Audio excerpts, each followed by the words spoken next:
Samahan ko siya buong gabi. Mas mahimbing ang tulog ko dito. Paparating na ang parents ni Jam. And ako naman, uuwi ako. Andiyan na sila. Good morning! Tapos na ang duty ko. Naghihintay na yung anak namin. Hi, baby. Baby, dito naman ako sa anak namin. Miss mo, mommy? And 5 hours later, I'm going to see Jam.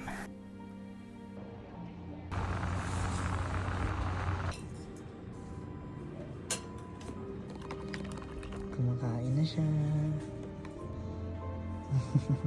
Big smile pa rin siya.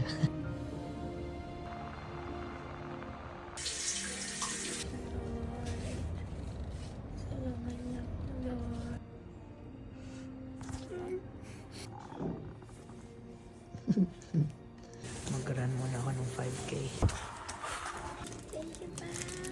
Manliligaw si Jam ngayon.